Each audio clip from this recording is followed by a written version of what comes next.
कैलाश मंदिर जो है उसको एक्सप्लेन करना बहुत मुश्किल है। माउंटेन को काट करके उन्होंने स्ट्रक्चर वाइज बनाया। एकदम एलियन टेक लगता है। एक जगह चिजल गलत लग गया, आपको दूसरा पहाड़ ढूंढना पड़ेगा बनाने के लिए। अगर आप उस मंदिर के अंदर जाओ आपको ये समझ में नहीं आएगा कि इन्होंने बनाया कैसे, और शायद हम आज भी ना बना। For the first time, an archaeological jamming session with Harry, Kaushik and Tarun Bindalish, all in one room. मेरे पास $1 मिलियन सवाल है, इंडिया में पिरामिड क्यों नहीं मिलती? इस पे हैरी भाई का अलग एक थ्योरी है।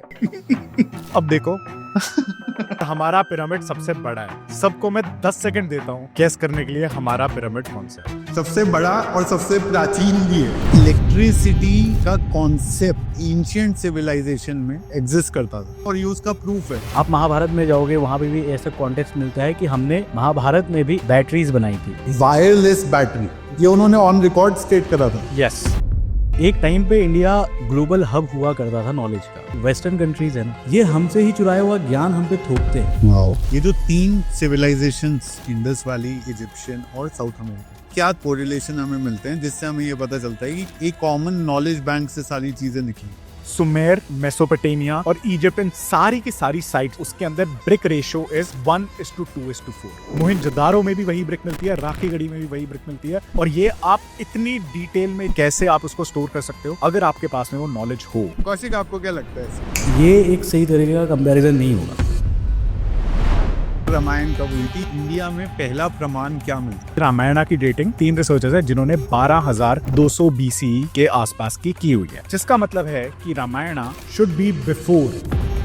हनुमान जी है वो पाताल लोक में जाते हैं, वहाँ पे उनको अपने बेटे से मुलाकात होती है, मकरध्वज जिनका नाम है, और जिसको द मंकी सिटी बोला जाता है। अगर आप भारत से सीधा ऑपोजिट में देखोगे तो आपको वो मंकी सिटी मिलती है कहाँ पे? South America. हमें इस सिटी में क्रोकोडाइल और मंकी दोनों के एविडेंसेस मिलते हैं उनके आर्किटेक्चर के अंदर। दोनों का जो कॉन्सेप्ट है वो बहुत ज्यादा सिमिलर है। और महाभारत का हमें क्या प्रमाण मिलता है? महाभारत का सबसे जीता जागता जो प्रमाण है वो है एटलांटिस, जो है वो सबसे बड़ा बकवास है, जिसका कहीं से भी कोई प्रूफ नहीं मिला, क्योंकि वो एक कल्पना ही था। लेकिन जब बात आती है हमारे इंडियन स्क्रिप्चर्स की तो वहाँ पे ना हमें लिंक्स मिलते हैं, पर्टिकुलर जगह भी मिलते हैं। जैसे कंक्लूजन बहुत ही सिंपल है कि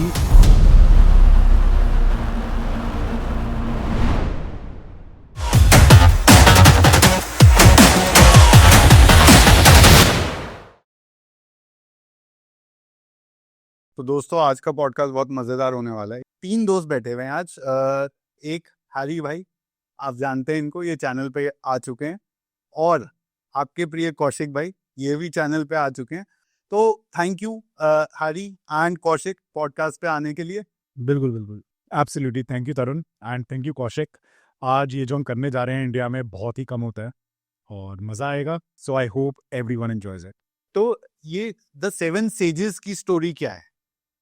7 सेजेस की जो कहानी आती है कि वो इस ग्रेट फ्लड के पहले की सिविलाइजेशन के बहुत वाइज लोग थे जिन्होंने वो फ्लड सरवाइव करा, और फिर नई सिविलाइजेशंस कैसे बनेंगी वो नॉलेज पास ऑन करने के बीच के ब्रिज थे। ये एक लिमिटेड चीज समझ में आती है, बट इसकी पूरी कहानी क्या है 7 सेजेस? सो सबसे पहले तो आप इंटरेस्टिंग बात देखो कि 7 सेजेस सारी एंशिएंट सिविलाइजेशन में एग्जिस्ट करते हैं। नंबर 7 ही है, नंबर चेंज नहीं हो रहा है। इजिप्ट के अंदर भी 7 वाइज वन है। सुमेर और मेसोपोटामियन टैबलेट्स में हमारे पास में 7 उपकलु हैं, और हमारे पास में सप्तऋषि हैं इंडिया में।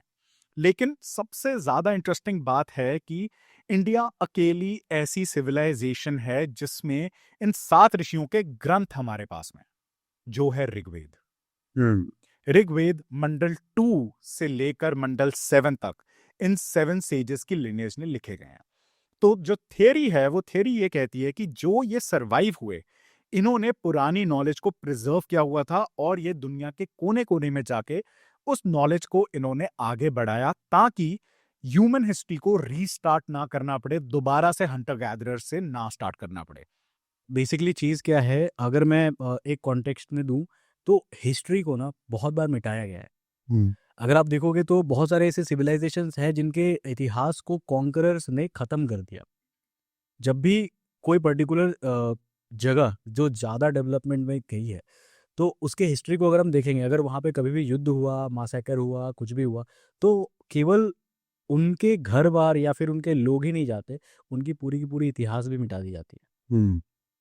जो हम इंडिया में भी देखते हैं कि इंडिया के इतिहास को किस तरीके से मिटाया गया। हमारे पास नालंदा यूनिवर्सिटी था जिसको पूरे तरीके से ख़त्म कर दिया गया, जिसके कारण से बहुत सारी ऐसी नॉलेजेबल चीज़ें हैं जिसमें हम इंडिया में इससे भी ज़्यादा पुराने लेवल पे जा सकते थे, लेकिन हम इसलिए नहीं जा पाते क्योंकि वो डिस्ट्रॉय हो चुकी है।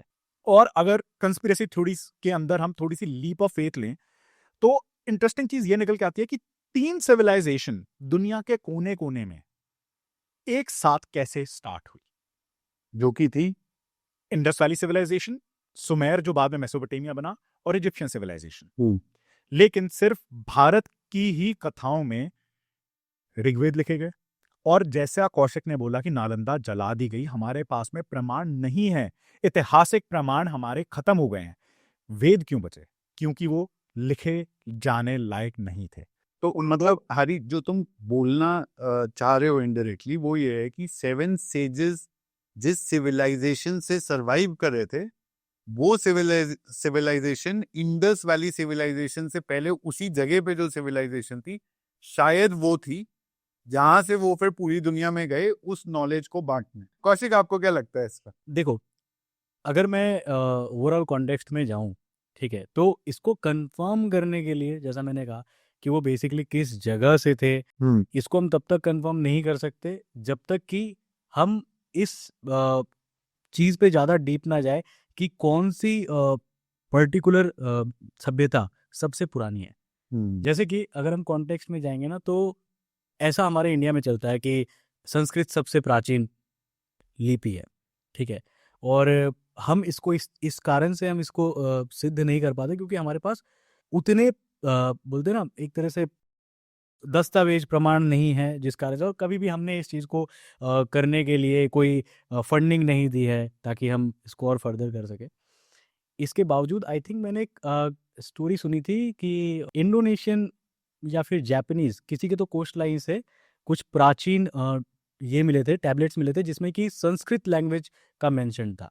तो बेसिकली यही है कहने का मतलब कि हम इसको तभी तक या तो सच्चाई में नहीं बयां कर सकते या झुटला नहीं सकते कि कौन सी लैंग्वेज कितनी प्राचीन है, क्योंकि अगर मैं ये बात करूं कि प्राचीन लैंग्वेजेस की कि कौन सी कितनी प्राचीन है, इसको अगर आप देखोगे तो ये ना जो भी जियोग्राफिकल सर्कमस्टेंसेस है उसके अकॉर्डिंगली चेंज होते हैं।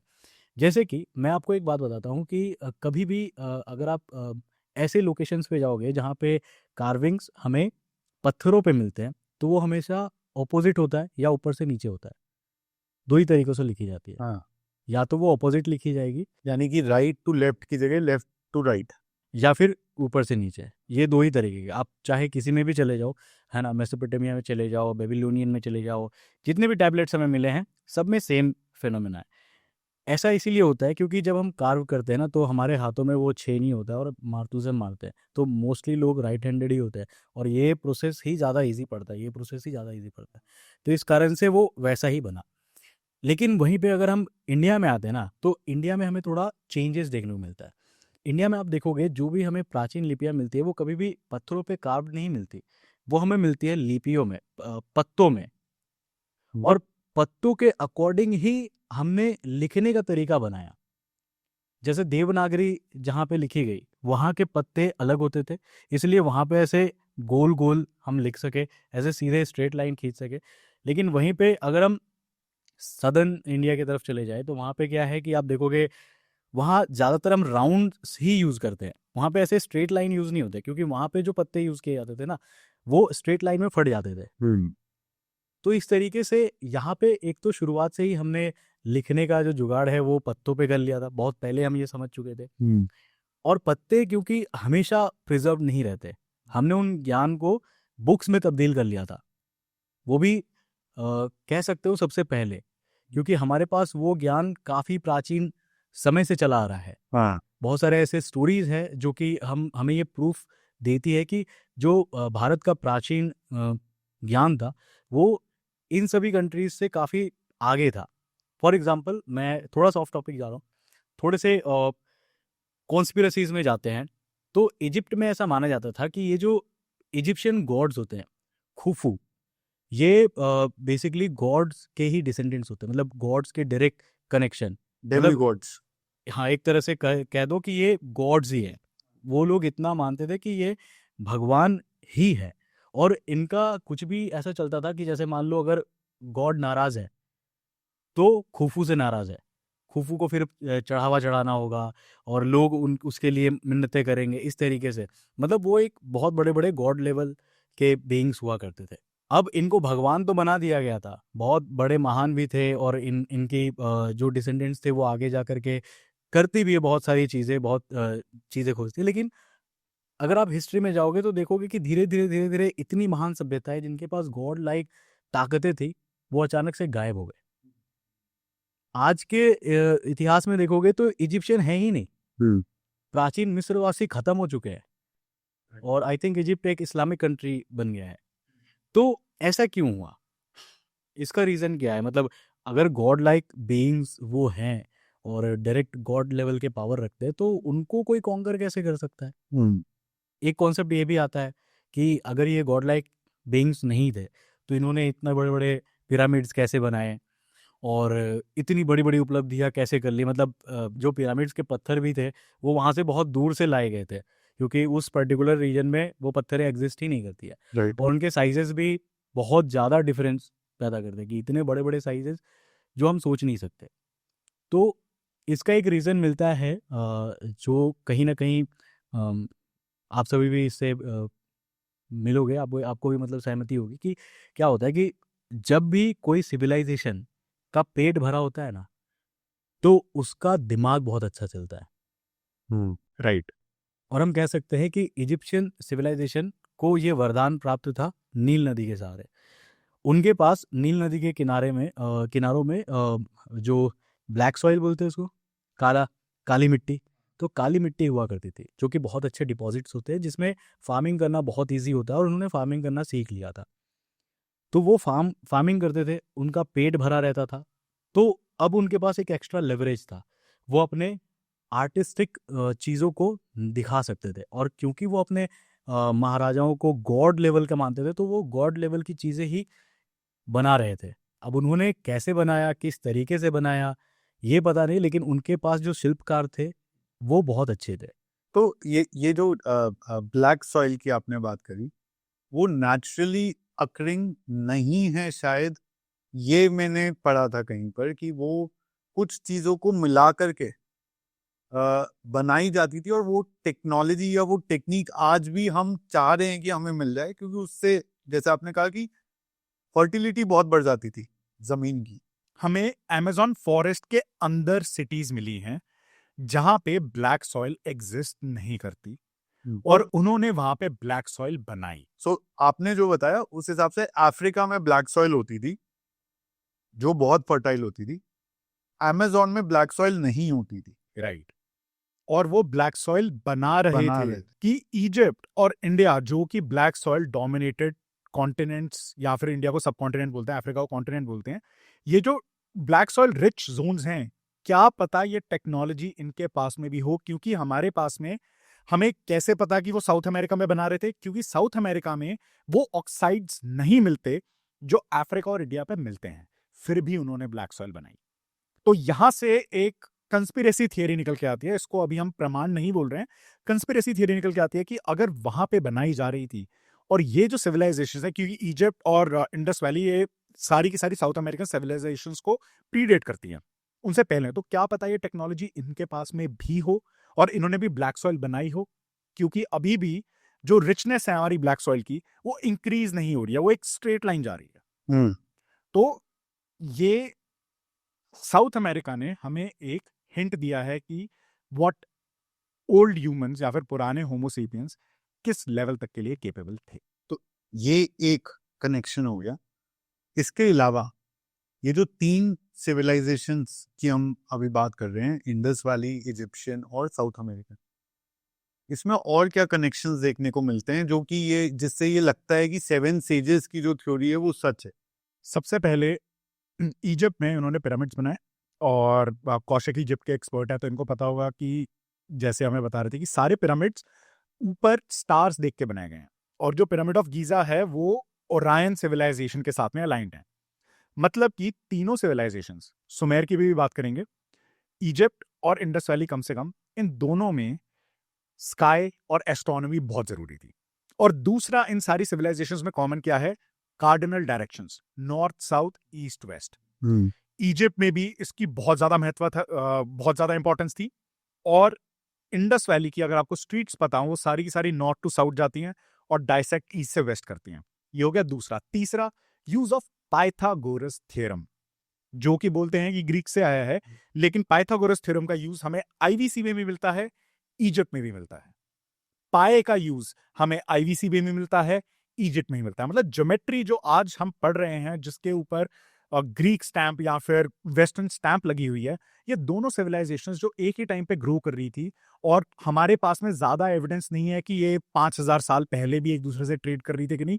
हमारे पास में अर्लीस्ट ट्रेड एविडेंस आता है अशोका का, ये अशोका कॉइन्स वहां पे मिले हैं।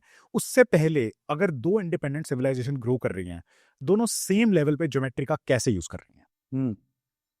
और ये अपनी बात हो रही थी, तो आपने बताया था साउथ अमेरिका में जो पिरामिड्स मिले हैं, वहां पर भी ये पाइथागोरस थ्योरम और पाए का यूज दिखाई देता है।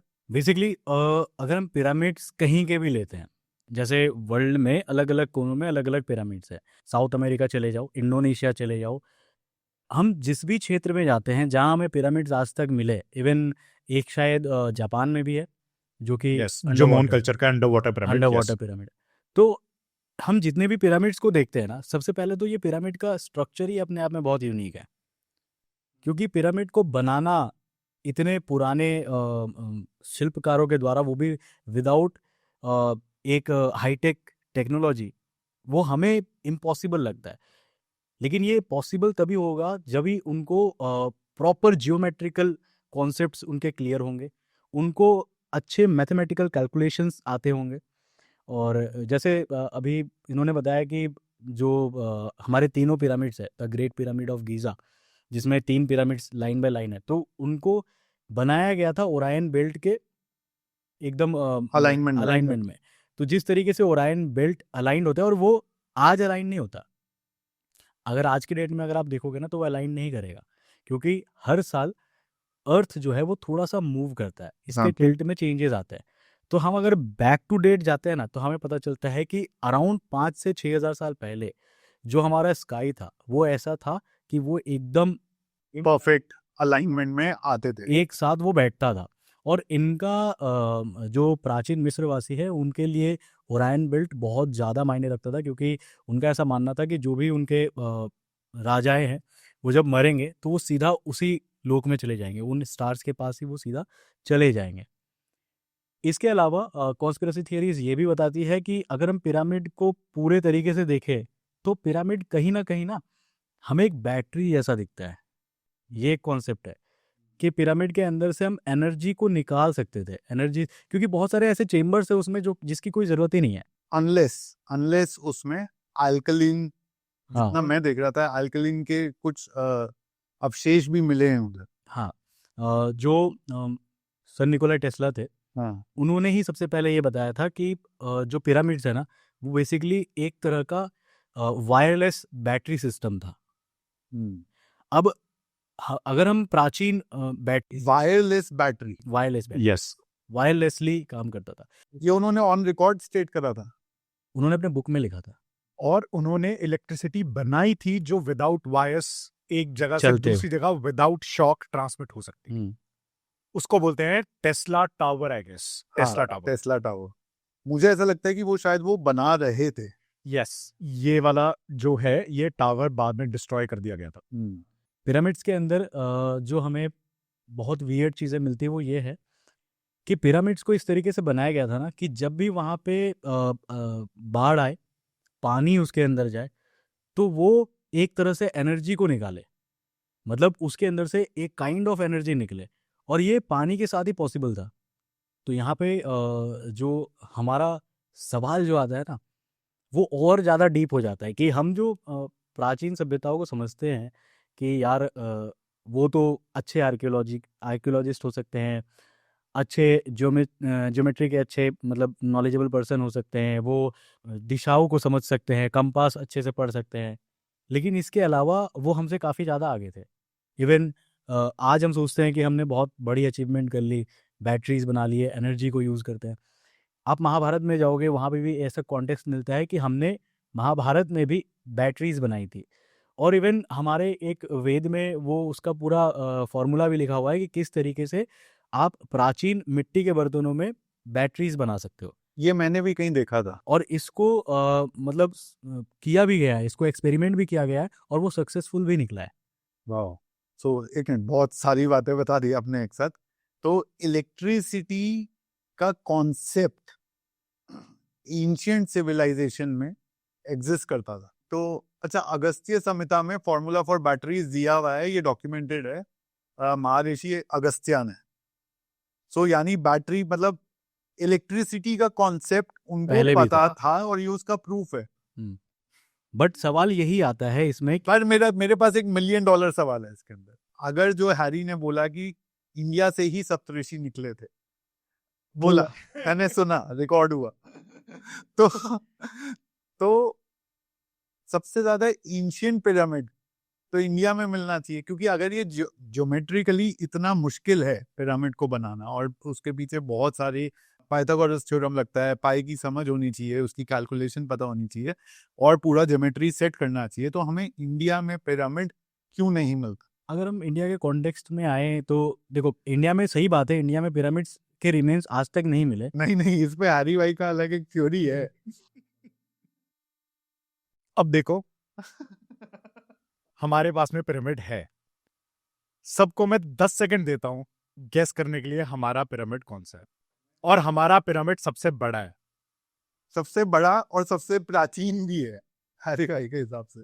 सो there was a Russian climber जिन्होंने सबसे पहले डॉक्यूमेंट किया था अपनी बुक में, हाँ, कि जो माउंट कैलाश है वो पिरामिड जैसा दिखता है, तो ये एक मैन मेड पिरामिड है। तो ये एक रशियन साइंटिस्ट ने ये कॉन्सेप्ट दिया था कि माउंट कैलाश पिरामिड जैसा दिखता है या पिरामिड है? पिरामिड है। उन्होंने बोला था कि ये दुनिया का सबसे बड़ा पिरामिड है। अर्न्स्ट मोल्डचेफ, ये इन्होंने अपनी एक्सपेडिशन की थी। जो भी आज के टाइम में आपको माउंट कैलाश से रिलेटेड थियरीज देखने को मिलती हैं, मोस्टली वो इन्होंने अपनी बुक में पब्लिश की थी। और ये ज्यादा पुरानी नहीं है, ये 1999 का रिसर्च है। ये बुक जो है आई गेस 1970s में आई थी, 70s या 80s में, जब इन्होंने बोला था कि mount Kailash is a man made pyramid, इसको कोई क्लाइम नहीं कर सकता है। और इनके साथ में उन्होंने बहुत सारी थियरीज जोड़ी थी कि it is centre of earth, और बुद्धिज्म में भी माना जाता है कि mount Kailash is centre of earth. और ये अपनी टीम को लेके गए थे, ये माउंट कैलाश पे चढ़ना चाहते थे। इन्होंने ही ये थियरी लाए कि जब माउंट कैलाश के आप आसपास जाते हो, आपके नेल्स, आपके हेयर, वो आई थिंक 2 टाइम्स और 4 टाइम्स स्पीड से बढ़ने लग जाते हैं। तो ये जो थियरीज आती हैं वो इन्हीं के थ्रू आती हैं। इसीलिए मैंने बोला कि इंडिया में भी पिरामिड है एज अ फन, बट हाँ, किसी ने इस चीज के बारे में लिखा भी हुआ है, although this is the conspiracy theory. लेकिन अदरवाइज इंडिया में आपको पिरामिड नहीं मिलते हैं, लेकिन आपको इंडिया में और बहुत कुछ मिलता है। हमें कुछ ऐसा मिलता है जिससे ये समझ में आए कि जो पिरामिड्स की समझ है या जो कैलकुलेशंस हैं वो हमें एंशिएंट टाइम से पता था। यस, क्या? Indus valley as a civilisation itself, जो सिंधु सरस्वती सभ्यता है, वो जैसे बनाई गई है, वो एक एडवांस्ड मैथमेटिशियन ही बना सकता है। और अगर आप सारे हिंदू ग्रंथों को पढ़ें, आपको एक चीज हमेशा कॉमन मिलेगी, हमने कभी भी किसी राजा को भगवान का रूप नहीं माना। बिल्कुल।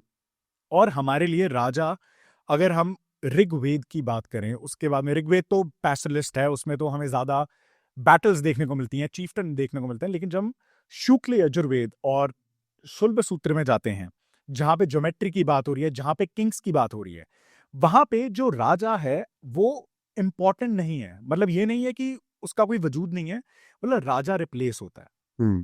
तो जब हमारी सभ्यता में एक मेमोरी है कि जो राजा है वो अपना सिर्फ एक धर्म और कर्म निभा रहा है, और हमें सारे ग्रंथ बस यही बताते हैं कि राजा का एक धर्म है, वो अपना धर्म निभा रहा है, राजा के साथ में और कोई आइडेंटिटी नहीं है। कृष्ण जी हमारे लिए भगवान है, लेकिन वो हमारे लिए राजा नहीं है।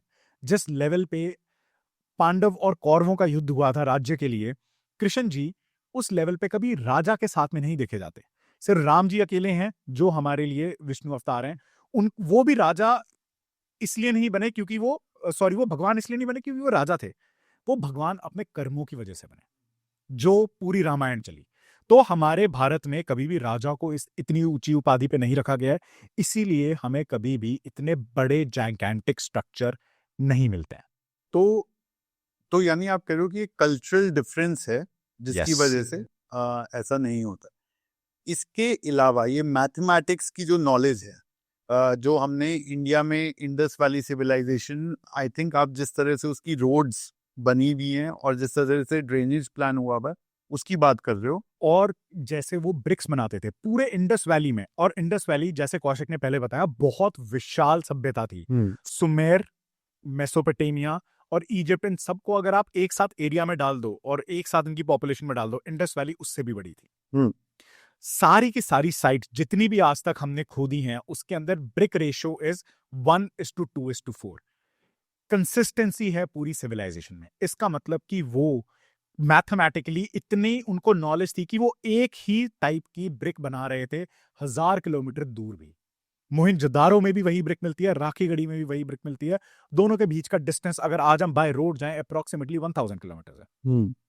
तो सेम टेक्नोलॉजी, और ये आप इतनी डिटेल में, इतनी बारीकी में कैसे आप उसको स्टोर कर सकते हो अगर आपके पास में वो नॉलेज हो जो कि यूनिवर्सल है। और ऐसी ही कंसिस्टेंसीज हमें सुमेर में और हमें इजिप्ट में भी देखने को मिलती हैं। सुमेर बहुत ही इंटरेस्टिंग है हमारे लिए क्योंकि सुमेर के साथ में हमारा लेन देन था, लेकिन इजिप्ट के साथ तो हमारा लेन देन भी नहीं था। तो सुमेर के मामले में आप बोल सकते हो कि हाँ, यहां से लोग वहां गए थे तो यहां से नॉलेज गई होगी कि हम ट्रेड कर रहे थे, लेकिन इजिप्ट का क्या फिर? और यही 3 सभ्यताएं क्यों? यूरोप में और कोई सभ्यता क्यों नहीं है जो इस समय पे थी? यही क्यों थी?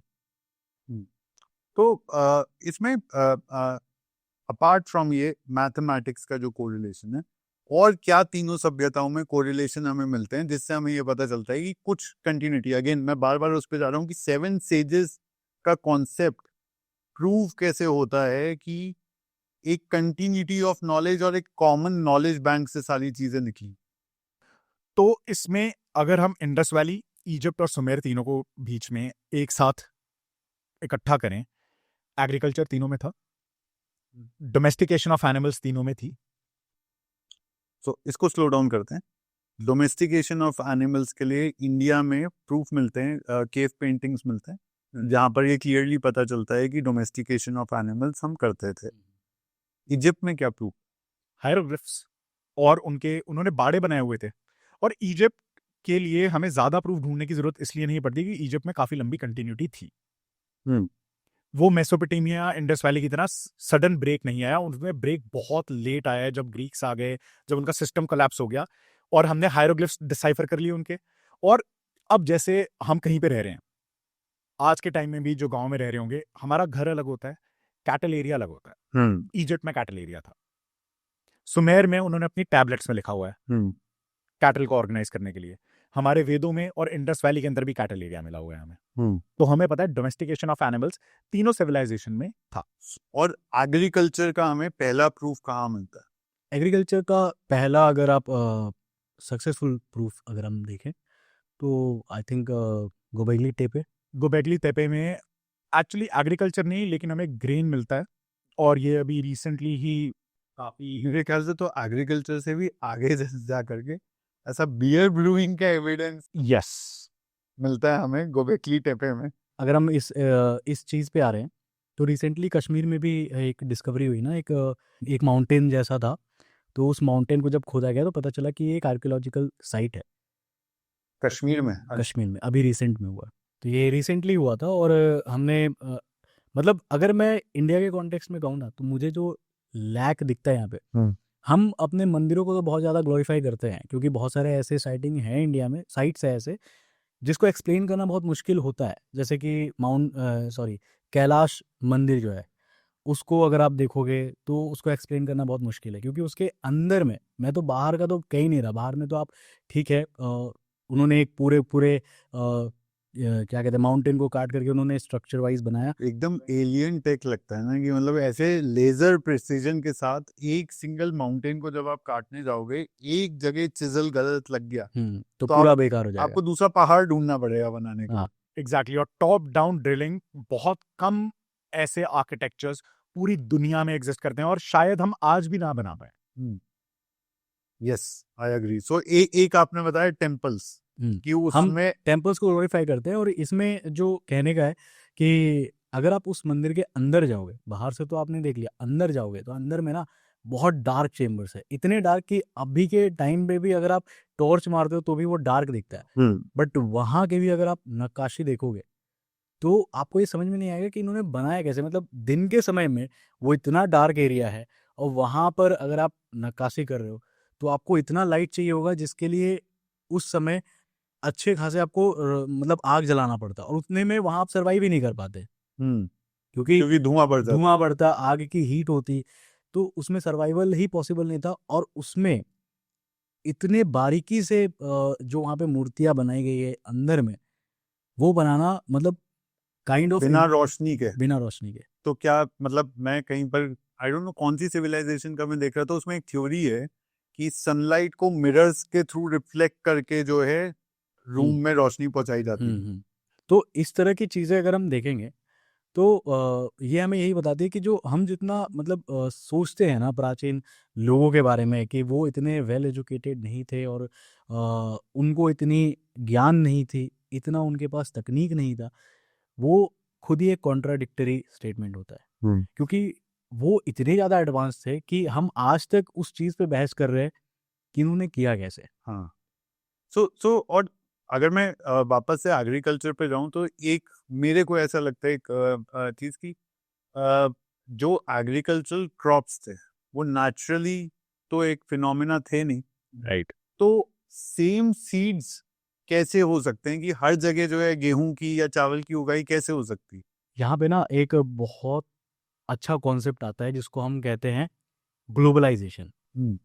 ठीक है, इसमें क्या होता है, जैसे हम जब से ग्लोबलाइज हुए हैं, पहले क्या था कि पहले जो भी कंट्रीज हुआ करती थी, जो भी स्टेट्स हुआ करती थी ना, वो आपस में अपने किंगडम को ब्लॉक्ड रखती थी। वहाँ ट्रेड होता था, ट्रेड से चीज़ें आना जाना ये तो नॉर्मल ही था। बट ग्लोबलाइजेशन ये चीज़ होती है कि हम जब पूरा अपना मार्केट भी खोलते हैं, सामने वाले का मार्केट भी खोलते हैं, और एक दूसरे के साथ हम लेन देन करते हैं, चाहे वो नॉलेज की हो, चाहे वो कोई भी व्यापार रिलेटेड हो। तो मुझे ऐसा लगता है ना कि ये जो प्राचीन लोग थे ना, ये कहीं ना कहीं ये आपस में मिलते जरूर थे। तो एक आई थिंक मिला था ग्रीस में, जिसमें क्या था कि उनका जो लैंग्वेज था ना, वो समझ में नहीं आ रहा था कि उन्होंने क्या लिखा है। तो ये कहीं ना कहीं ये दर्शाती थी कि इन दोनों के बीच में ना एक लिंक था। और वो पता है वो राइटिंग कैसा था, बाद में जब उसको बताया गया, उसमें ये निकला था कि जैसे हम इंग्लिश में बात करते हैं, ठीक है, हम इंग्लिश में बात करते हैं, तो क्या होता है कि अगर कोई नया बंदा है जिसको हिंदी आती, इंग्लिश आती है, इंग्लिश नहीं आती, तो वो क्या कहेगा कि भाई ये तो एकदम नया ही अलग ही नई लिपि है।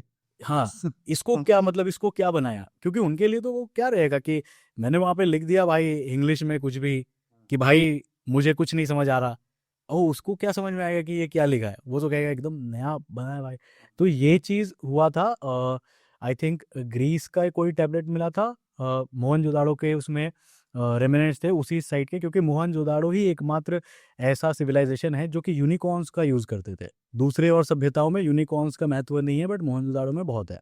यूनिकॉर्न्स जो है वो एक इंडियन कॉन्सेप्ट है। यूनिकॉर्न्स को बाद में फेरी टेल्स में वेस्टर्न कल्चर ने अडेप्ट कर लिया, लेकिन उसके अगर आप इतिहास में जाओगे ना, तो मुझे लगता है कि मोहनजोदाड़ो ही पहला ये है जहाँ पे यूनिकॉर्न्स मिलते हैं, जिसमें वो बनाए हुए हैं, वो उसको एक अक्षर की तरह प्रेजेंट करते थे।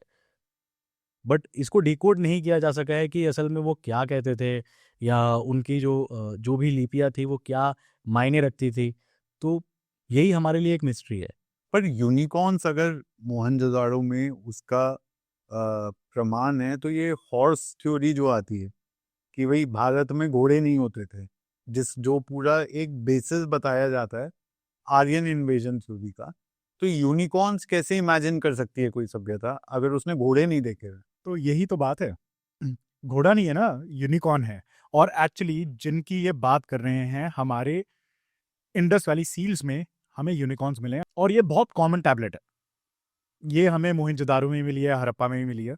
और जो आज के टाइम में हमारे पास में टैबलेट्स का डेटा सेट है, टैबलेट्स बहुत ज्यादा मात्रा में बनाई जाती थी, लेकिन हमारे पास जो डेटा सेट है वो मोस्टली मोहनजोदारो का ही है। तो इसमें मैं एक चीज डिकोड कर लूं कि कुछ लोग ये कह सकते हैं कि भाई ये कंक्लूसिव नहीं है कि ये घोड़े की इमेज है Right. या बुल की इमेज है, लेकिन जो नेक पे जो पैटर्न बना हुआ है बालों जैसा, यस, शायद उससे ये समझ में आता है कि ये हॉर्स की ही इमेज है। तो वही मैंने इसीलिए बोला ना कि जहां पे आपको थोड़ा सा भी घोड़े का एविडेंस इंडिया में मिलेगा, वहां पे कंट्रोवर्सी स्टार्ट हो जाएंगी और आर्कियोलॉजी कभी एक्सेप्ट नहीं करेगी। हमने भीमबेटका में देखा, भीमबेटका जो 10,000 बीसी में अबैंडन था, वहां पे चैरियट वॉरफेयर, हॉर्स वॉरफेयर की इमेजेस हैं। अब उसको बोलते हैं कि वो 1200 बीसी में बनाई गई हैं, तो इसीलिए इसको भी वो बोलेंगे नहीं ये तो बैल है, साइड साइड प्रोफाइल है बैल की, उसका एक ही है। लेकिन इसका नाम है, जैसा कौशिक ने बोला, इनको हम यूनिकॉर्न टैबलेट्स बोलते हैं, और हमें इसके रेवेनेंट्स ग्रीस में मिले हैं, जहां से हमें पता लगा कि हाँ, यहाँ तक ये सभ्यता पहुंची थी। पर जो ग्रीस की जो सिविलाइजेशन थी उधर क्या डेटिंग है? इंडस वैली उसको प्रीडेट करती है? हाँ, लगभग 2000 साल। अच्छा, सो यानी कि जो आपने बताया ये यूनिकॉर्न टैबलेट जो है ये अपने आप में एक प्रमाण है डोमेस्टिकेशन का भी, एग्रीकल्चर का भी, यूजेज ऑफ एनिमल हस्बेंड्री का भी, और शायद एक कॉमन नॉलेज पूल का भी। और इंडिया आउटवर्ड थ्योरी जो हैरी हमने एक पॉडकास्ट करना है ना, तो उसमें भी ये जो है एक वैल्यूएबल Exactly. एविडेंस है। एग्जैक्टली। भीमबेटका की थोड़ी बात कर लेते हैं, जो 10,000 बीसी में अबैंडन जो साइट हुई, हाँ जी।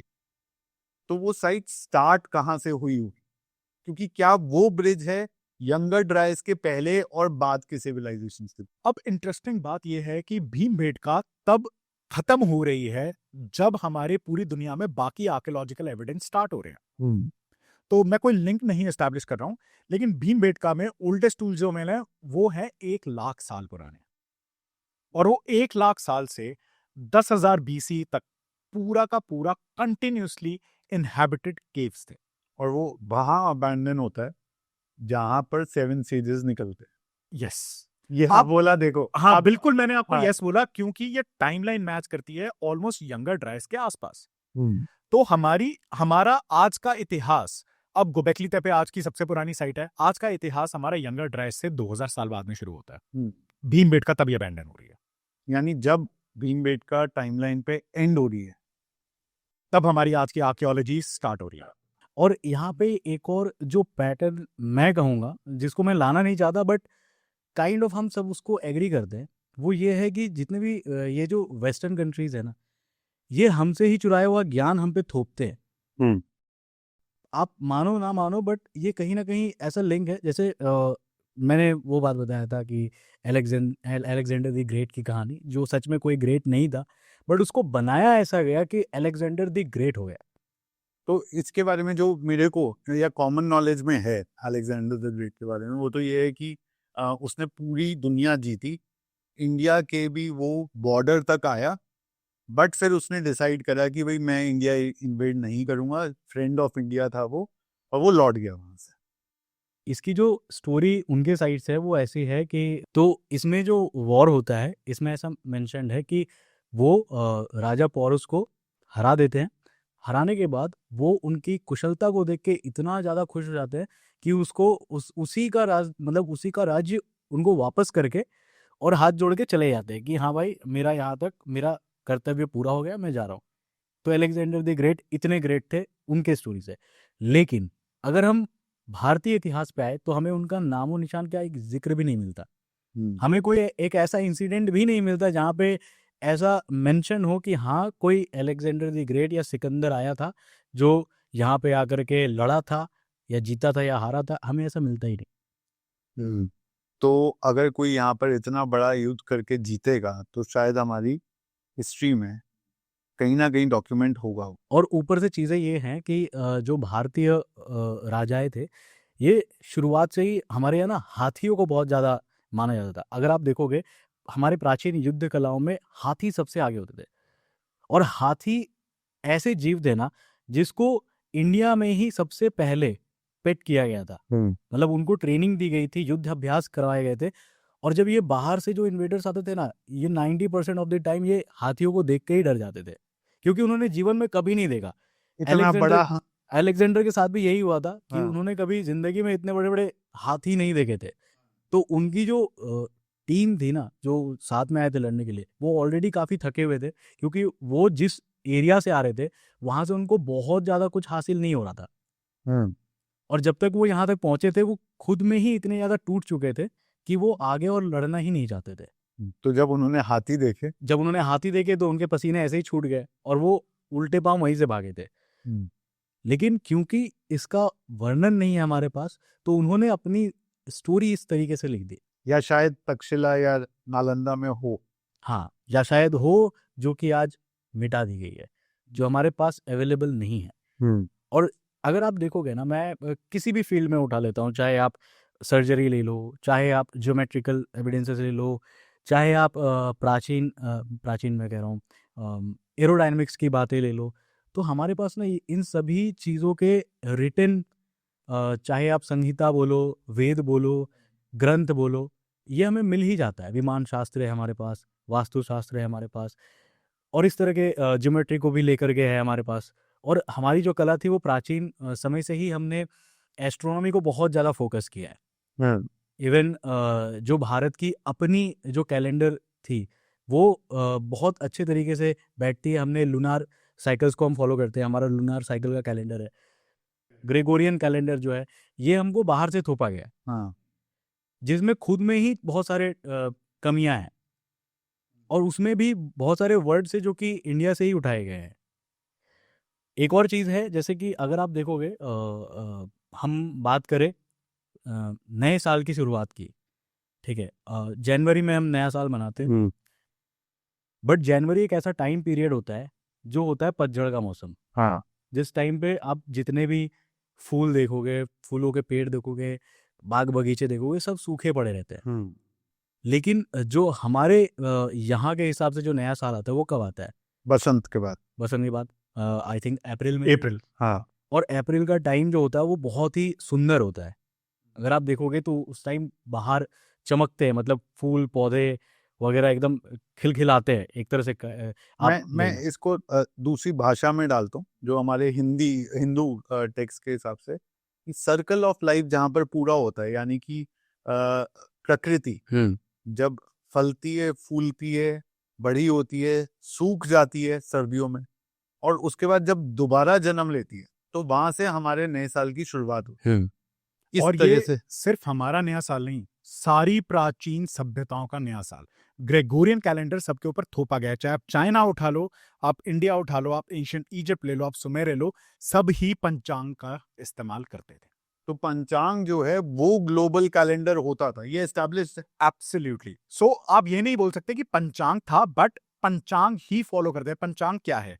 It is a lunar cycle calendar. Lunar cycle calendar. अभी हम सोलर कैलेंडर फॉलो करते हैं, जो कि ये सोलर कैलेंडर में है, जैसे इन्होंने बोला। अब आप ये देखो, एक राजा रोम का चाहता था कि मैं अमर हो जाऊं, उसने हमें जुलाई दे दिया, जूलियस सीजर। जुलाई जूलियस सीजर के ऊपर है कि उससे पहले ऑगस्टस ने अगस्त अपने नाम पे रखा था, जूलियस सीजर ने जुलाई अपने नाम पे रख दिया। 2 महीने तो इन्होंने ऐसे ऐड कर दिया। हाँ।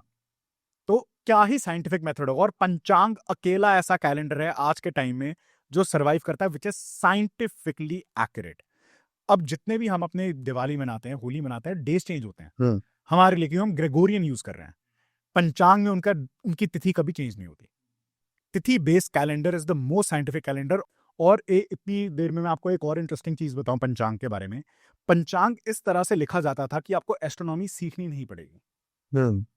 पंचांग को जब आप किसी भी तिथि को रिसाइट करते हो, उसके अंदर आप कॉन्स्टेलेशन का नाम लेते हो, आप ट्रांजिट बताते हो, उसके अंदर मौसम भी आ जाता है, उसके अंदर आपको फोरकास्ट मिल जाता है कि अभी आपको कैसा वेदर एक्सपेक्ट करना चाहिए। सो विच मीन्स कि ग्लोबली एक चीज कॉमन पॉइंट जो है वो कैलेंडर भी है, जो हम सारे सिविलाइजेशंस में फॉलो करते हैं। जैसे क्या है ना, यहाँ पे जो सिनेरियोज है, अब सोलार और लूनार में डिफरेंस कहाँ आता है, ये समझने के लिए आपको समझना होगा कि दोनों के साइकिल्स क्या है। हम जब मंथ्स में आते हैं तो हमारा मंथ होता है 30 का, 31 का, लेकिन जो लूनार साइकिल होता है वो कितना होता है?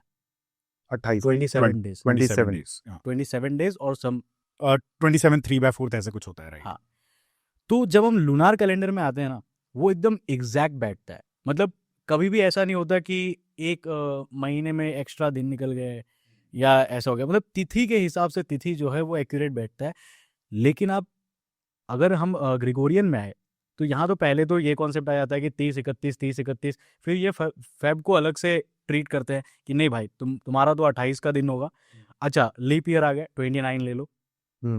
ये सीन रहता है इनका, क्योंकि और फिर भी कुछ घंटे बच जाते हैं।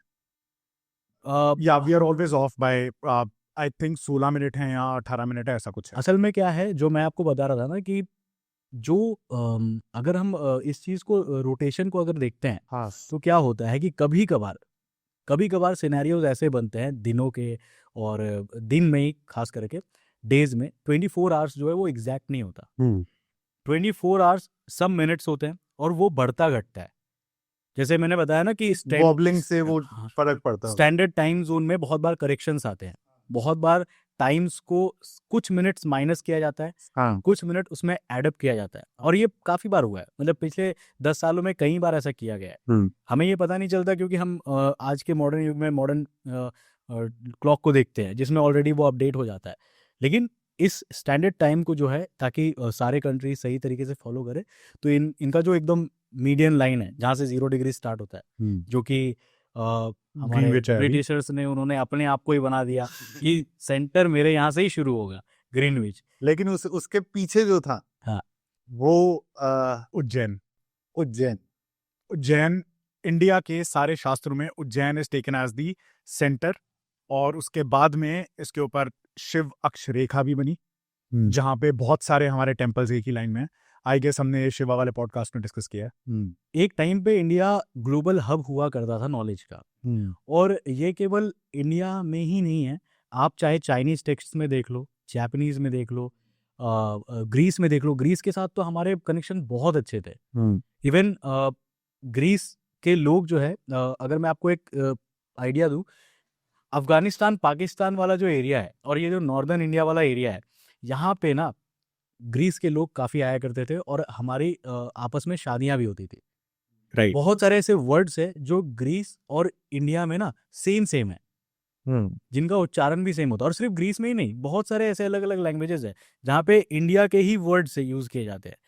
और जब आप सुनोगे तब आपको ये चीज समझ में आएगा, क्योंकि मैं रिसेंटली देख रहा था शॉर्ट वीडियोस में ही कि कुछ मतलब लोग हैं, लोकल लोग वहीं के थे, वो ये कंपेयर कर रहे थे कि कैसे कैसे इंडिया के लैंग्वेजेस वो यूज करते हैं, और ये बहुत प्राचीन समय से चला आ रहा है।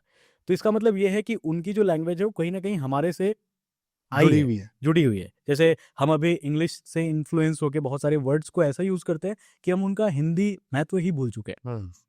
तो सेम वो चीज हुआ है, इतना इनडेप्थ कि उनके खुद के लैंग्वेज में वो बैठ चुका है। ठीक है। और रही बात जो मैं बोल रहा था ग्रीस को लेकर के, वो ये है कि अगर आप देखोगे ना तो यहाँ पे जो लोग हैं वो आपको एक्स्ट्रा वाइटिश मिलेंगे। चाहे आप पाकिस्तान देख लो, अफगानिस्तान देख लो, है ना, इंडिया का भी नॉर्दर्न रीजन है, बट यहाँ पे जो मूल निवासी थे वो कभी भी ऐसे नहीं थे। अगर आप साउथ इंडिया में जाओगे तो वो जो कलर है वो इंडियंस का कलर है, ओरिजिनल कलर, क्योंकि हम कभी भी इतने ज्यादा गोरे थे ही नहीं। हम जिस जगह पे लाइक करते हैं इतना गोरा होना पॉसिबल ही नहीं था। तो यानी कि कहीं ना कहीं इंटर कास्ट होता था, और ये प्रूव, ये ऑन रिकॉर्ड है। चंद्रगुप्त मौर्य की ग्रीक बीवी थी और उसके बाद के एरा में ही ये शुरू हुआ था, और ग्रीक्स के साथ हमारे संबंध बहुत अच्छे थे। इतने अच्छे थे कि वो कभी भी अफगानिस्तान से इधर नहीं आते थे और हम कभी भी अफगानिस्तान से उधर नहीं जाते थे। हमने उनको वो दे दिया था कि ये आपकी टेरिटरी है, यहाँ तक आप करो, और ये एरिया पूरा मिक्स रहा है। एक और चीज जो आती है, जो हम कहते हैं कि पाताल लोक का कॉन्सेप्ट, यार ये तो मिथिकल है। हाँ। तो नो डाउट मैं मानता हूँ पाताल लोक का कॉन्सेप्ट मिथिकल है, लेकिन बहुत सारे ऐसे स्टोरीज है ना जो आपस में कनेक्ट होती है। जैसे कि हम जाते हैं रामायण में हम जाते हैं, हम ये देखते हैं कि जो हनुमान जी है वो पाताल लोक में जाते हैं। उनका नाम क्या था, अहिरावण के पास जाते हैं और राम जी को, लक्ष्मण जी को वापस लाने के लिए। तो उसके बाद वहाँ पे उनको अपने बेटे से मुलाकात होती है, मकरध्वज जिनका नाम है। और ऐसा कहा जाता है कि बाद में अहिरावण को जब हरा दिया जाता है तो मकर ध्वज को वहाँ पे बैठा दिया जाता है, और जिसको द मंकी सिटी बोला जाता है। अब अगर आप भारत से सीधा ऑपोजिट में देखोगे तो आपको वो मंकी सिटी मिलती है कहाँ पे? साउथ अमेरिका, अमेज़न के रेन फॉरेस्ट के अंदर। सीधे ऑपोजिट, मतलब अगर इंडिया से अर्थ के बीच में छेद करके दूसरी तरफ जहां आप निकलोगे तो उसी के आसपास निकलोगे। एग्जैक्टली। सेंट्रल अमेरिका में ला क्विदाद ब्लांका है सिटी का नाम, हाँ, और जिसको बोला जाता है कि वो हॉन्डुरस में है, और वहाँ पे हमें आर्किटेक्चर मिला है, आर्कियोलॉजिकल प्रूफ मिला है कि यहाँ पे एक मंकी किंग था। उसको city of the monkey king भी बोलते हैं। इसके ऊपर एक नॉवल भी लिखी हुई है, city of the monkey king. और वहाँ पे सबसे एस्टॉनिशिंग बात क्या है, जैसे उन्होंने बोला मकर ध्वज, तो जो हनुमान जी का बेटा था, तो वही हमारे पुराणों में या फिर हमारी कहानियों में एक स्टोरी जो छुपी होती है, जो एक लॉजिक छुपा होता है कि वो मगरमच्छ और हनुमान जी की पूंछ से स्वेट निकला था, जिसको एक मगरमच्छ ने निगल लिया और वो गर्भवती होगी, जहां से मकर ध्वज का जन्म हुआ। हमें इस सिटी में क्रोकोडाइल और मंकी दोनों के एविडेंसेस मिलते हैं उनके आर्किटेक्चर के अंदर। क्रोकोडाइल के भी और मंकी के भी। यस। और ये रामायण की कहानी से जुड़ती है। तो इस तरीके की जो चीज़ें हैं, इस तरह की जो फाइंडिंग्स हैं, अब उनसे ये समझ में आता है कि ये जो इंसिडेंट्स हुए थे ये प्राचीन काल में कभी न कभी हुए होंगे, क्योंकि इसके बहुत सारे प्रमाण हमें मिलते हैं जो स्टोरी से मैच करता है। और क्या प्रमाण मिलते हैं रामायण जो के? सबसे बड़ा प्रमाण है वो ये है कि हम रामायण में ये देखते हैं, जिस समय पे लोग इंडिया एक लाइफ टाइम पीरियड में इंडिया के एक पॉइंट से दूसरे पॉइंट तक जा नहीं सकते थे, उन्होंने ये डिस्क्राइब कर दिया कि नॉर्थ में हिमालयन रेंजेस है, साउथ में एकदम साउथ में श्रीलंका जैसा एक आइलैंड है, और ये सारी चीज़ें बताई। इवन श्रीलंका में एक ऐसा पॉइंट है जहाँ पे माउंटेन्स ऐसे मिलते हैं जो वहाँ के आसपास से वो मैच ही नहीं खाते, जिसके जो भी पेड़ पौधे हैं वो मैच खाता है कहाँ से? हिमालय से। सो संजीवनी बूटी के लिए जो पहाड़ आया हाँ। था ये उसके। तो ये जो चीज़ें हैं ये कैसे आ सकती है, मतलब साइंटिफिकली अगर आप देखोगे तो ये कैसे पॉसिबल है? और हैरी, तुमने कहा कि यंगर ड्राई से पहले रामायण हुआ था, इसका क्या रीजन है? वो इसका प्रमाण तो मैं नहीं दूंगा, लेकिन मैं आपको एक चीज दिखाऊंगा। पैराकस कैंडलब्रा, वो एक माउंटेन है जो हमें पेरू में मिलता है, साउथ अमेरिका में। और उस माउंटेन की जो वहां के कबीले हैं उनकी कहानियां हैं कि ये अनंत काल से है, और उस माउंटेन को रामायण में as the eastern most front बताया गया है। किष्किंधा कांड में, किष्किंधा कांड में जब सुग्रीव वानर सेना को बोल रहे हैं उनको कहाँ कहाँ ढूंढने जाना है सीता माँ को, तो ये ईस्टर्न मोस्ट फ्रंट पे वो ला क्विदाद ब्लांका एक्सप्लेन कर रहे हैं। तो ये कॉन्टेक्स्ट के लिए मैं बता दूं कि क्योंकि धरती गोल है तो उस समय साउथ अमेरिका आज हम नक्शे में देखते हैं तो वो वेस्टर्न साइड पे दिखाया जाता है, लेकिन उस समय ईस्ट से भी वही जगह आती है। राइट, ईस्ट पे वही जगह आती है, और यहाँ पे हमारा ईस्टर्न वर्ल्ड खत्म हो जाता है और हमारा वेस्टर्न वर्ल्ड भी खत्म होता है अस्तगिरी में। वो कहाँ पर है? वो आज के टाइम में उनको एल्प्स के साथ में एसोसिएट किया जाता है। इसका भी डिस्क्रिप्शन है, रामायण में है, किष्किंधा कांड में है, जहां पे पैराकस कैंडलब्रा की भी बात हो रही है और अस्तगिरी की भी बात हो रही है। और महाभारत का हमें क्या प्रमाण मिलता है?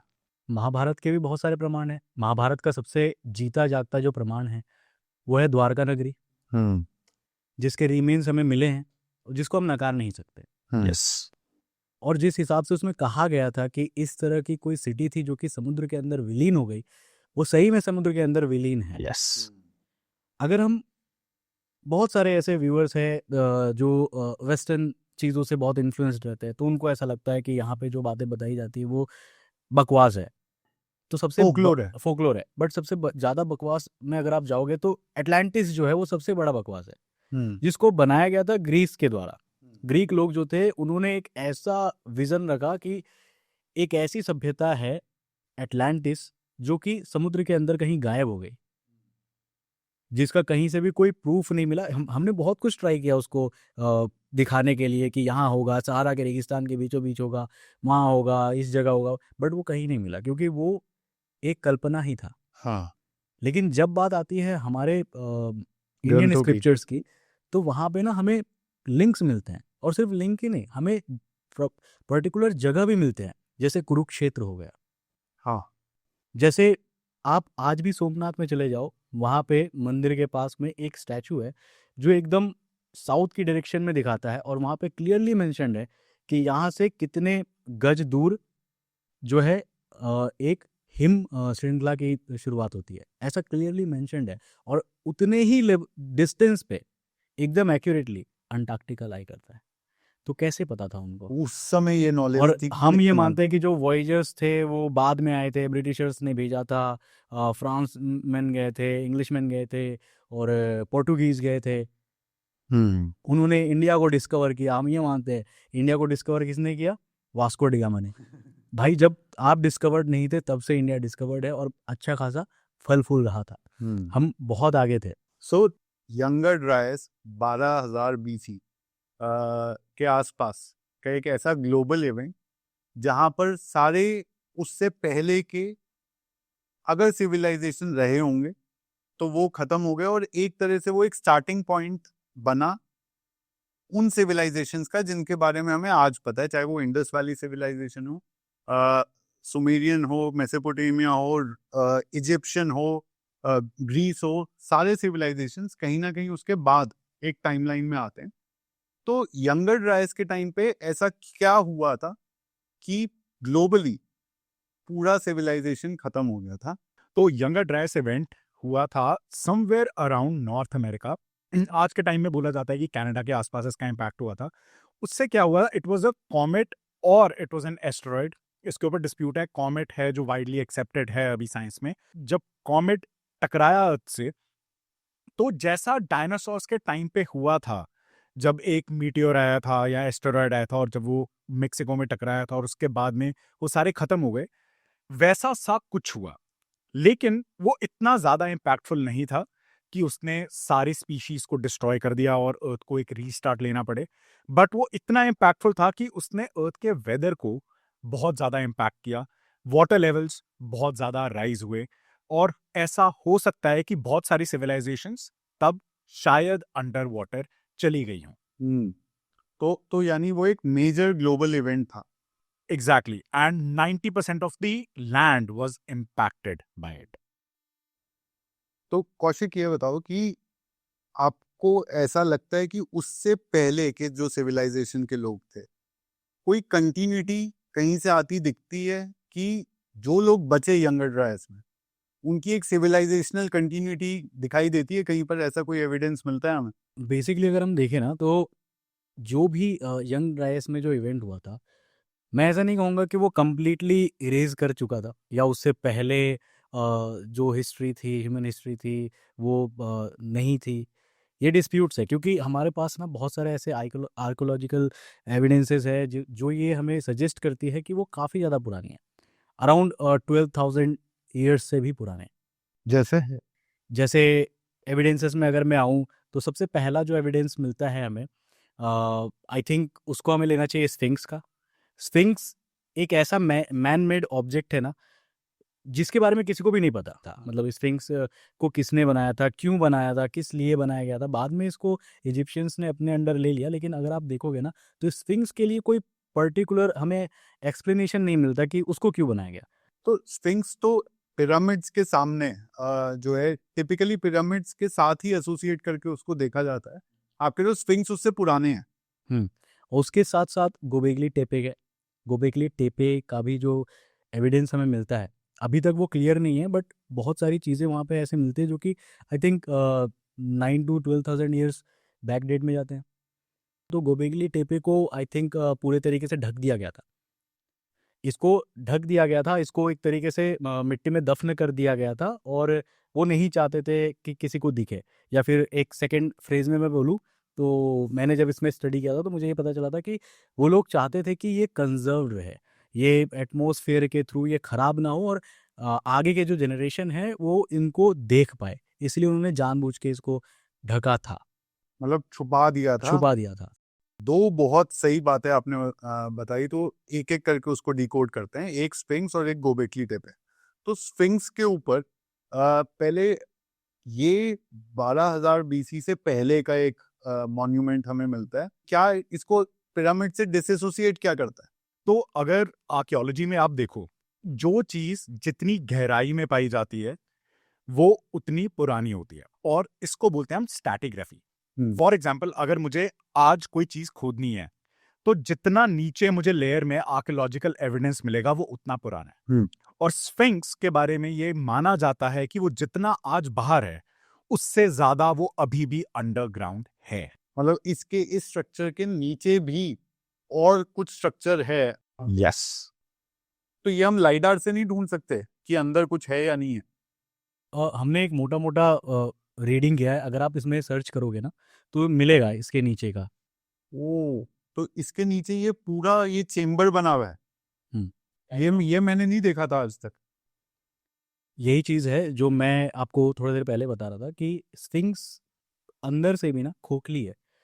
वो काइंड ऑफ एक ऐसी चीज़ बनाई गई थी जिसमें लोग अंदर से जाकर के उसके हेड वाले स्ट्रक्चर में जाकर के वो विजिबली देख सकते थे। जैसे एक होता है ना, जैसे आज हम स्टैचू ऑफ लिबर्टी देख ले या स्टैचू ऑफ यूनिटी देख ले, तो उसमें काइंड ऑफ उसको एक टूरिस्ट को अट्रैक्ट करने के लिए बनाया गया है, जिसके अंदर आप जा करके ऊपर जा करके देख सकते हो। तो सेम काइंड ऑफ स्ट्रक्चर इसमें मिलता है हमें। अब क्यों बनाया गया था, किसने बनाया था, ये इजिप्शियंस को भी नहीं पता। तो यानी ये इजिप्शियन सिविलाइजेशन से भी पुराना है। इजिप्शियन सिविलाइजेशन को हम 5,500-6,000 बीसी पे डेट करते हैं। राइट। पिरामिड्स को ऑलमोस्ट 2600 बीसी के आसपास डेट करते हैं। लेकिन स्फिंक्स के अंदर एक और इंटरेस्टिंग चीज ये है कि अगर आप स्फिंक्स की कोई भी फोटो लगाओ, आपको लाइंस दिखेंगी उनके साइड पे, और उसका साइड व्यू देखें तो आपको ऐसे लगेगा किसी ने डेलिबरेटली उसको काटा है। अब ये जो आप ऐसे लेयरिंग देख रहे हैं, ये बेसिकली एक स्ट्रेट लाइंस हैं। अब ऐसा नहीं है कि ह्यूमंस ने इसको ऐसे काटा हुआ है, थोड़ा सा आपको ये नेचुरल डेग्रेडेशन इसका दिख रहा होगा। और ऐसी ही आपको लाइंस ग्रैंड कैनियन में भी देखने को मिलती हैं। हाँ। तो या तो ये हवा ने काटा है या ये पानी ने काटा है। तो अब जब हम इसकी स्ट्रैटिग्राफी स्टडी करते हैं और उसके नीचे जो पिलर्स आते हैं, और जैसा कौशिक ने बोला कि पिलर के थ्रू आप स्फिंक्स के अंदर जा सकते थे, तो ये स्ट्रक्चर अगर 12,000 बीसी से पहले है तो इसकी डेप्थ सेंस बनाती है। और अगर ये यंगर ड्रायस में डूबा हो तो ही इसमें ऐसी लाइंस आपको देखने की मिलेंगी जो अभी आपको स्क्रीन पे दिख रही हों। तो यानी कि इजिप्ट में यंगर ड्रायस में पानी भरा था, ये एस्टैब्लिश्ड है। देखो, सबसे पहली बात ये है कि हम इसको एकदम 100% श्योरिटी के साथ तो नहीं बोल सकते, बट देयर आर समथिंग जो हमें इस तरीके से दिखाता है कि हाँ, ये पॉसिबिलिटीज़ है बहुत ज़्यादा। क्योंकि अगर आप आज के करंट लोकेशन को देखोगे तो वहाँ पे आपको पानी का बूंद भी नहीं मिलेगा। हाँ। वो इतना ज़्यादा ड्राई है, ठीक है। बट हमें केवल और केवल स्फिंक्स में ही वो मिलते हैं, पिरामिड्स में नहीं मिलते। हाँ, ये जो लाइंस है। लाइंस है। हाँ, तो विच मीन्स कि स्फिंक्स एक ऐसे टाइम फ्रेम से आ रहा है जब पिरामिड्स नहीं होते थे। राइट। और एक बहुत ही इंटरेस्टिंग फैक्ट है कि जो क्लियोपैट्रा हमारे लिए है उससे ज्यादा पुराना क्लियोपैट्रा के लिए पिरामिड्स थे। इतनी लंबी टाइमलाइन की बात कर रहे हैं हम। मतलब Cleopatra is closer to us than to the pyramid Pyramids. On time scale. Yes. Cleopatra was I think around 3rd और 4th बीसी, और ये 2600 साल पुराने तो प्रमाणित डेट है कम से कम। तो she was more distant to pyramids compare to us. इतनी एंशिएंट स्ट्रक्चर्स हैं जो कि माना जाता है, और स्फिंक्स उनसे भी पुराना है। स्फिंक्स उनके लिए भी एंशिएंट था जो पिरामिड्स बना रहे थे। इसका कार्बन डेटिंग क्या है स्फिंक्स का? सो प्रॉब्लम कार्बन डेटिंग में क्या है, आप स्टोन को कार्बन डेट नहीं कर सकते, और ये पूरा स्टोन स्ट्रक्चर है। तो ये हमारे एस्टिमेट्स तो बेसिकली जैसे हमने एक बार कवर किया था हमारे एवोल्यूशन वाले पॉडकास्ट में, कि जब आप किसी चीज को कार्बन डेट नहीं कर सकते, आप उसके आसपास की चीजों को कार्बन डेट करते हो। जिसके अंदर हमने ये भी बात किया था कि जो हमारी मैग्नेटिक शिफ्ट है उससे भी देखते हैं अगर आयरन ओर हो, तो मल्टीपल डेटिंग टेक्निक्स को यूज करके उन्होंने इसकी रफ डेट्स निकाली हैं। इसीलिए अगर आप किसी भी मॉन्यूमेंट या मोनोलिथिक या किसी की भी देखो, it is an approximate date, वो कभी प्रमाणित डेट नहीं होती कि लगभग इतना तो है ही। तो और जो एस्टिमेटेड डेट है वो पिरामिड को प्री डेट करती है। हाँ, आप ये लगा सकते हो पिरामिड को लगभग 200-300 साल से ही प्रीडेट करते हैं, वो ज़्यादा दूर नहीं जाते हैं, क्योंकि आर्कियोलॉजी नहीं दिखती है। हाँ। तो अगर 2600 आप गीज़ा की बात कर लो, तो ये लगा लो आप 2900 टू 3000 बीसी। इससे ज़्यादा पीछे जाते नहीं है आर्कियोलॉजी के अंदर। लेकिन फिर जैसे कौशिक ने बताया गोबेकली तेपे, वो एक ऐसी चीज़ है कि जो इस चीज़ को कंप्लीट करती है। गोबेकली तेपे की थोड़ी-सी हिस्ट्री में जाते हैं कि ये कौन-सी सभ्यता थी जिसने गोबेकली तेपे बनाया था? वो ये साइट पूरी बनाई थी डे 1 पे जब ये बना था। गोबेकली टेपे को लेकर के ना हमारे पास क्लियर एविडेंसेस नहीं है कि इसको बनाया किसने था, किस लिए बनाया गया था, क्यों बनाया गया था और इसको छिपाया क्यों था।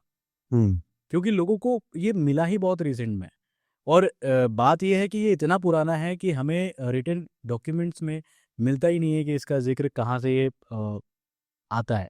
और हमारी तो रिटन हिस्ट्री के हिसाब से तो तब तो कुछ होता ही नहीं था, मतलब सारे सिविलाइजेशंस मतलब हंटर गैदरर वाला टाइम बताया जाता था जब तक गोबेकली टेपे जैसे साइट्स नहीं मिले थे। सो गोबेकली टेपे जो कि 10, 11, 12 हजार साल के आसपास का है, ये एक प्रमाण हो गया और स्फिंक्स दूसरा कि यंगर ड्रायस ग्रेट फ्लड से पहले की जो सिविलाइजेशन थी उसमें कुछ कंटिन्यूटी आती है। सो ये सारी जो आज हमारी बात हुई इतने सारे 10,000 साल में बहुत सारी जगह हम जंप अराउंड करे, पर इस सब से एक पैराग्राफ में अगर समराइज करना है कि हमें पूरी दुनिया के बारे में क्या पता चलता है, तो एक एक करके अगर आप बताओ कि आपका इसमें कंक्लूजन क्या निकलता है। कंक्लूजन बहुत ही सिंपल है कि हमें अपने ईगो में इतना बड़ा नहीं होना चाहिए कि हम अकेले ऐसे हैं जो इतने एडवांस रह चुके हैं। हमें इतिहास के बारे में आज के टाइम में कुछ भी नहीं पता है। हर एक नई डिस्कवरी के साथ में हमारी टाइमलाइन और पीछे जा रही है। हमारे लाइफ टाइम में ही हमें गोबेकली तेपे देखने को मिला है, हमारे लाइफ टाइम में ही शायद हमें इससे पुरानी सभ्यता भी देखने को मिलेगी। और ये जो ज्ञान है जो पैरेलली हर जगह पे था, उसका कोई एक कॉमन सोर्स होना चाहिए। अगर नहीं है तो हम ह्यूमंस इतने एडवांस्ड हैं कि हम एक साथ विदाउट ग्लोबलाइजेशन अलग अलग जगहों पे सेम तरह के एक्सपेरिमेंट करके सेम ग्रोथ के साथ में निकल रहे थे। Stop thinking about yourself as you know everything, क्योंकि जो आज आपको पता है वो कल शायद गलत हो जाए। करेक्ट। मैं इस कॉन्टेक्स्ट में यही बोलना चाहूँगा कि जिस तरीके से हम आने वाले फ्यूचर को ले रहे हैं या जिस तरीके से हम प्राचीन समय को लेते हैं, मुझे ऐसा लगता है कि हम ह्यूमंस डम से डम्बर होते जा रहे हैं। क्योंकि इंडिया में तो मैं ये देखता हूँ कि लोग मॉडर्नाइजेशन के जगह पे वेस्टर्नाइजेशन को क्यों इतना अप्रोच करते हैं।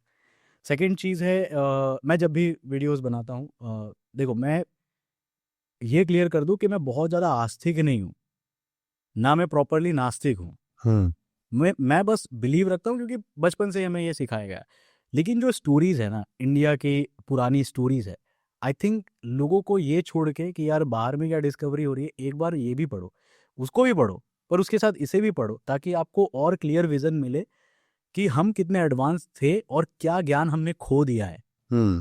उसको पढ़ना जरूरी इसीलिए है ताकि हमें वापस से रीस्टार्ट ना करना पड़े। बहुत सारी चीज़ें ऐसे हैं जो कि बाहर के लोगों ने इंडिया से चुराया और उसको सेम चिपकाया और वो उनका नाम ज़्यादा बड़ा हो गया। कोई इशू नहीं है, at the end of the day humanity का ग्रोथ सबका ग्रोथ है और हम जितना आगे बढ़ेंगे वो सबके लिए ही विन विन का सिचुएशन होगा। लेकिन एट द सेम टाइम हमें रिस्पेक्ट करना चाहिए अपने भी प्राचीन मॉन्यूमेंट्स को, अपने प्राचीन स्क्रिप्चर्स को, और साथ ही साथ मॉडर्न साइंस भी जो डिस्कवरीज कर रही है उसको भी उतना ही रेस्पेक्ट करे।